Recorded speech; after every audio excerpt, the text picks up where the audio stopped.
Hey friends, welcome back. Today we're taking a closer look at something we all bump into at some point: failure. But guess what? We're not running away from it. We're actually leaning in. Big time. In fact, we're going to explore how mistakes and missteps can become the foundation for our biggest breakthroughs. Ready? Let's jump in. When we fail, instead of treating it like the end of the road, we're embracing it as a new beginning.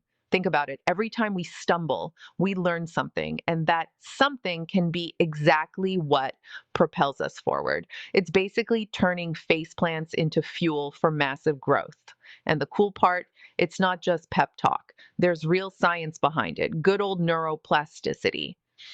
Let me break it down. Neuroplasticity might sound like a fancy word, but it's actually pretty straightforward. Picture your brain as a constantly evolving roadmap. Every single experience, every decision, every victory, and yes, every mistake redraws or strengthens certain roots. That's your brain adapting, learning, and evolving to handle whatever comes your way. It's all driven by something researchers call prediction error. It's kind of like when your brain thinks, okay, if I do X, then Y should happen. But in reality, Z happens instead. That mismatch, the prediction error, is what sets off some of our strongest learning. Instead of seeing it as a disaster, think of it as your brain's way of shouting, hey, something's off, let's fix it. Now, that let's fix it moment, that's huge for growth. So, yeah, messing up isn't exactly fun, but it's not all doom and gloom either. If we never made mistakes, we'd never learn new tactics, new ideas, or new ways to approach a challenge. Failure is basically your brain's alarm clock, waking you up to the fact that you might need a different strategy.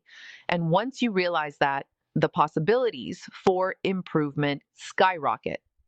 That brings us to the growth mindset, a term coined by Stanford psychologist Carol Dweck. Trust me, this isn't just a fluffy slogan. A growth mindset means believing your abilities can develop with effort, feedback, and a willingness to fail. Instead of being threatened by challenges, you see them as chances to grow. And while it's easy to say, sure, I'll just think positively, it's actually a skill you can practice and strengthen, just like a muscle. So everyone has the potential to adopt a growth mindset. Maybe some folks are more naturally drawn to it, but nobody's stuck with a fixed mindset forever.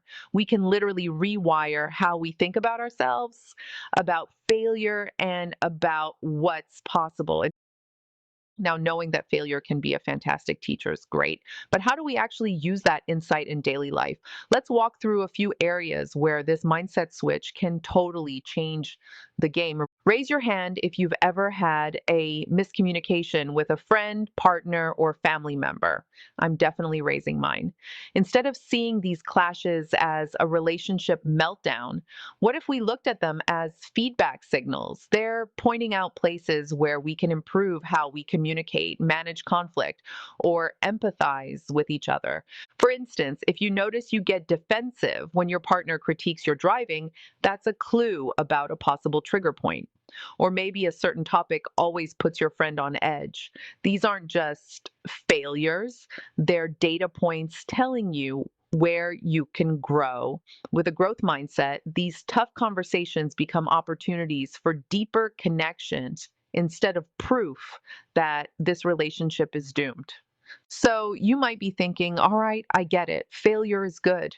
But how do I stop feeling terrible when it happens? Great question. Let's talk about some practical strategies. Self talk check. Pay attention to what you tell yourself when you fail. Are you going straight into self blame, or are you asking, what can I learn here?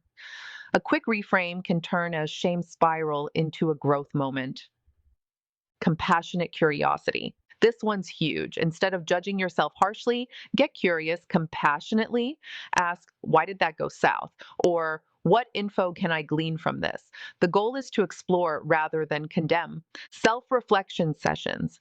Yep, journaling or quiet reflection time might sound old school, but it works wonders. Write down the scenario, your role in it, and what you can do differently next time. Even a 5-minute debrief can reveal patterns you'd otherwise miss.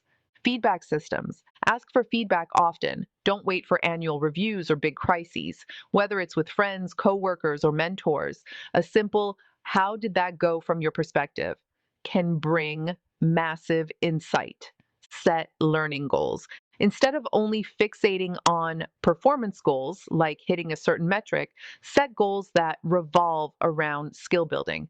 If you're learning to code, aim to master a specific technique rather than to produce a flawless final product on your first try. This approach keeps you motivated even if you stumble. Here's the truth: failure still stings. Nobody's saying it won't. But the next time you slip up, pause, take a breath, remind yourself that this isn't the grand finale. It's the start of a new chapter in your growth story. Your brain is literally gearing up to make you smarter, more adaptable, and more resilient. Failure as feedback is a reminder that we're on a lifelong journey of learning. Every stumble, every fumble, every cringeworthy moment is another chance to refine who we are and what we can do. And that's the beauty of it. Over time, all those whoops moments can add up to something extraordinary. So here's to embracing mistakes with curiosity, cultivating that growth mindset day by day, and turning every slip up into a stepping stone. Six, yeah. Remember, you're not defined by your failures. You're refined by them. Until next time, keep learning, keep evolving, and don't forget to celebrate every step along the way, even the messy ones. Thanks for tuning in. I hope this deep dive into failure as feedback left you feeling inspired, informed, and ready to tackle your next challenge with a fresh perspective. If you found value here, be sure to share, review, and keep the conversation going. See you in the next episode. And hey, don't be afraid to fail forward.